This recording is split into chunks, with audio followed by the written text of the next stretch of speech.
कामनाएं, मांगना भी पड़ता है। यहाँ पर शिव बाबा कहते हैं कि भक्ति कर रहे थे ना हम, तो मांग रहे थे, है ना, ये इच्छा पूरी करो, ये करो। जब भगवान के बन गए, जब उसका बच्चा बन गए ना, तो मांगने की जरूरत नहीं है। अपने अपने बच्चों की आप कैसे लगे, दिन रात लगे उनकी सेवा में, है ना, बिना मांगे बच्चों के लिए कर रहे हैं अपनी रचना की। तो जब हम शिव बाबा के बच्चे हैं तो फिर मांगने की तो जरूरत ही नहीं है, तो फिर भगवान तो हमारी हर इच्छा पूरी करेंगे।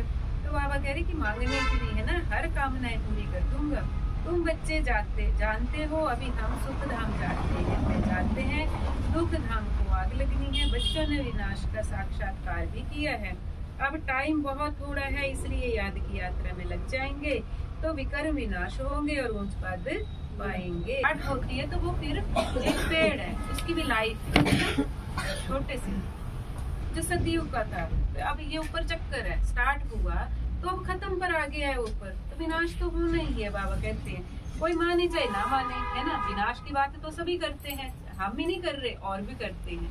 और अब देखने भी लग गया है कि विनाश देखो होगी, लड़ाइयाँ भी दूसरे देशों में शुरू होगी। ऐसे करते करते हर कंट्री लड़ने लग जाएगा, है ना। प्रकृति आपदाएं भी आएंगी, हो ही रहा है। देखो कोई सुनामी, कोई भूकंप ज्यादा, देखो पहले कभी कभी सुनते थे कि भूकंप आया, जब छोटे छोटे तो कभी कभार सुनते थे भूकंप आया।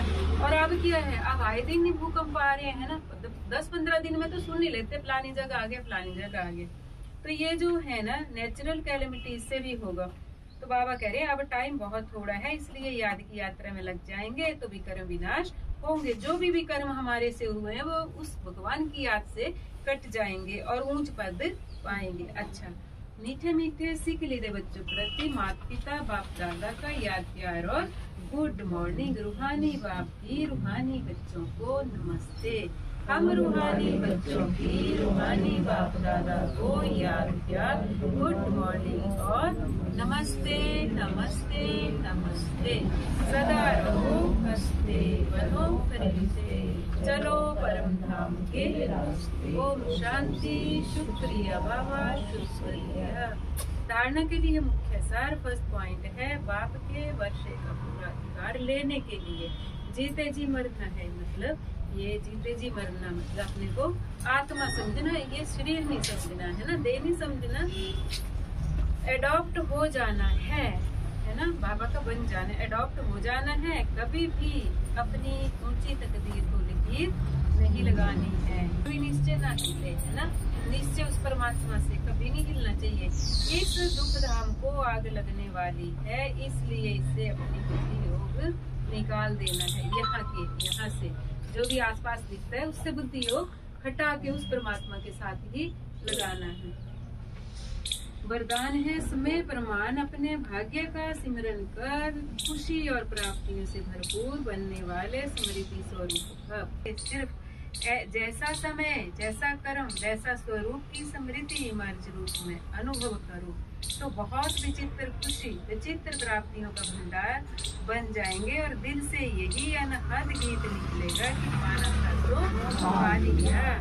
जो देवी देवता बनने वाले हैं ना, देखो बाबा कह रहे हैं वो अभी भी मूर्तियों के रूप में भी, जब सतयुग था तो देवी देवता आदि सनातन देवी देवता धर्म था, है ना। जब फिर उसमें आगे आगे कल्प के बाद तो उन्हीं की पूजा जब शुरू हुई, है ना, तो मंदिरों में फिर देवताओं की मूर्तियों के आगे।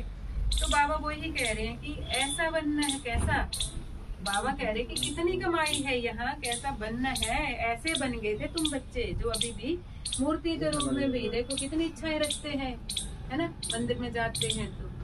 तो ये छोटी बात थोड़ी नहीं है, बहुत बड़ी बात है। बाबा कहते हैं कि ये बनो तुम, यही तो पढ़ाई है। फिर तो सुन लो एक बार, बाबा कह रहे हैं यही मतलब हुआ ना, अलग अलग देवता से अलग अलग उसकी जो कर रहे हैं ना, तो बाबा वही चीज समझा रहे हैं। बाबा कह रहे हैं जैसा समय जैसा कर्म वैसा स्वरूप की स्मृति मर्ज रूप में अनुभव करो तो बहुत विचित्र खुशी विचित्र प्राप्तियों का भंडार बन जाएंगे और दिल से यही अनहद गीत निकलेगा कि पाना था सो पा लिया। स्लोगन है नंबर 1 में आना है तो सिर्फ ब्रह्मा बाप के कदम पर कदम रखते चलो। नंबर 1 में आना है तो सिर्फ ब्रह्मा बाप के कदम पर कदम रखते चलो। ब्रह्मा बाबा ने कैसे, है ना, प्राप्त किया, तो बाबा हमारे लिए यही है एग्जाम्पल यहाँ पर, है ना, तो इनको फॉलो करना है। ओम शांति। शुक्रिया बाप दादा का, शुक्रिया आप सभी विद्यार्थियों का भी शुक्रिया। तो आज मुरली का सार, मीठे बच्चे माया दुश्मन तुम्हारे सामने है, इसलिए अपनी बहुत बहुत संभाल करनी है। अगर चलते चलते माया में फंस गए तो अपनी तकदीर को लकीर लगा देंगे, लगेगी ना।